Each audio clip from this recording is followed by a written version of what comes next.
ଭଞ୍ଜନଗର ବେଦ ପ୍ରଚାର ସମିତି ଆନୁକୂଲ୍ୟରେ ବେଲେସ୍ତୁର ଶୈବପୀଠରେ 51 କୁଣ୍ଡୀୟ ବୈଦିକ ଯଜ୍ଞାନୁଷ୍ଠାନ ଅନୁଷ୍ଠିତ ହୋଇଯାଇଛି। ଭଞ୍ଜନଗର ଲିଙ୍ଗରାଜ ନାୟକ ନିଜ ପୁତ୍ର ଆରମାନର ତୃତୀୟ ବାର୍ଷିକ ଶୁଭ ଜନ୍ମଦିବସ ପାଳନ ଅବସରରେ ଆୟୋଜିତ ଏହି ଆଧ୍ୟାତ୍ମିକ କାର୍ଯ୍ୟକ୍ରମରେ ଓଡ଼ିଶାର ବିଶିଷ୍ଟ ବୈଦିକ ବିଦ୍ୱାନ ପୂଜ୍ୟ ସ୍ୱାମୀ ସୁଧାନନ୍ଦ ସରସ୍ୱତୀ ଅଧ୍ୟକ୍ଷତା କରିଥିଲେ। ଏହାସହ ବୈଦିକ ଯଜ୍ଞର ମହତ୍ତ୍ୱ ସମ୍ପର୍କରେ ଉପସ୍ଥିତ ଶ୍ରୋତା ଏବଂ ପରିଜନଙ୍କୁ ଉଦ୍ବୋଧନ ଦେଇଥିଲେ।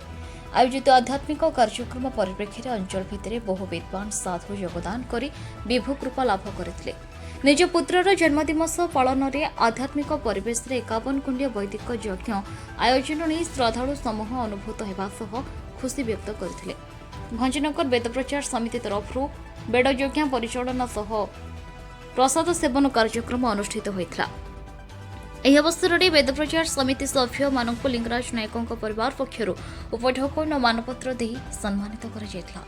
ଶିକ୍ଷା ଓ ଶିକ୍ଷାନୀତିରେ ସଂସ୍କାର ସହ ଜନ୍ମଦିନରେ ପାରମ୍ପରିକ ପିଠାପଣାର ଜନ୍ମଦିନ ପାଳନ ସହ ହୋମଯଜ୍ଞଙ୍କୁ ଦୈନନ୍ଦିନ କାର୍ଯ୍ୟରେ ଉପଯୋଗ କରିବାକୁ ସ୍ୱାମୀ ସୁଧାନନ୍ଦ ମତ ବ୍ୟକ୍ତ କରିବା ସହ ଭଞ୍ଜନଗର ବେଦ ପ୍ରଚାର ସମିତିକୁ ଭୂୟସୀ ପ୍ରଶଂସା କରିଥିଲେ।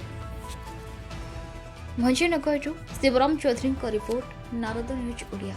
खुशी अनुभव करने आशा करी 100 गुण आशा माने पूरण होती जहाँ आशा रखी थी जे लोक मान बुझाई मिली गुरुजी आशीर्वाद दरकार कथार माने गोटे महक दरकार तो से महकर फूल पूरा जगत भंजनगर आखपाख अंचल जो एरिया जो मान निमंत्रण करी समस्त से महक समस्ते महकित होती और समस्त आशा जी मोर भी आशा जे समस्त मन में गोटे वेद प्रति गोटे आचरण भाव आसो आ समस्त मन में नुआ जागरण सृष्टि हो बर्थडे केक फेक न करी आम जमी ऐतिहासिक परंपरा को आम जमी लुचई रखी सी जाक फुटे पाइबा।